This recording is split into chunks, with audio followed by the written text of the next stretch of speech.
Now, Ed, we're going to show you something we've never, ever shown you before on the Footy Show in the 9 years we've been doing it. We're going to show you some vision. And I know a lot of people are worried about it, but it'll make you reflect. It'll make you wonder where we're headed.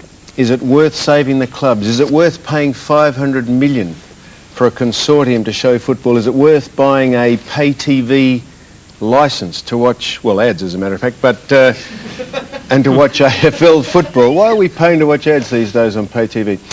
Is it worth worrying about the salary cap, the players, their welfare, their well-being?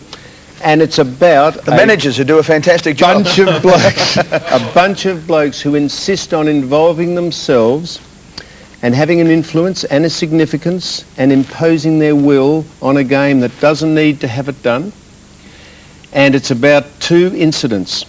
And if you don't think these are wrong and you don't think this is ridiculous, never ever complain about decisions that umpires make ever again, because these are ridiculous and this is what's wrong with AFL football. And the sooner someone does something about it and pulls this out of control band of sycophants into line, the worse this game will be. Now the first, well, don't show it yet. The first incident cost a side 4 premiership points, and the second incident cost a bloke 2 weeks' wages. And if you think this is fair dinkum and this is what umpiring in football is about, never complain again. Go.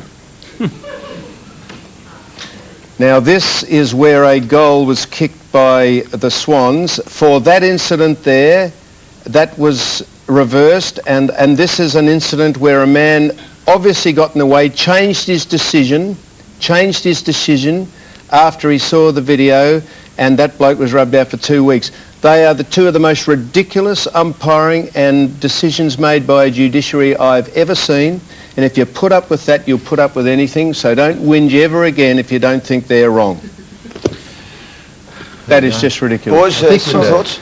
With the second one, like... Don't comment or you'll do your money, mate. No, I'm not going to do any money. No, you don't have to. But it's no player goes out there to intentionally run into the umpire. It's a contact game. There's people running everywhere. The ball's flying around. You're watching the ball. There's no way known any player ever intends to hit the umpire. So a little common sense has got to come into it, I think. Well, there might be occasions when umpires are run into deliberately. That was not one of them. Common sense is what we want them to umpire on, and not emotion, and not for the fact that they want to get their heads on and be as big a part of the game as anyone else, because they're not. Glenn?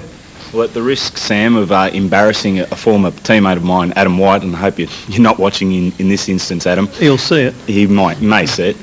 Port Adelaide Carlton a few years ago, the umpire actually knocked him out. So I'm wondering, would the umpire have been suspended in that instance for knocking a player out? Not if he's a Carlton player. Anyhow, that's it. That's all we wanted to say. All right, anything else on Sam's mailbag? No, we had one thing about... hang on, Trev's got something. Oh, no, I was just going to say it's the age-old dilemma. Umpires, you can't live with them, can't beat them with baseball bats. All right, let's move on.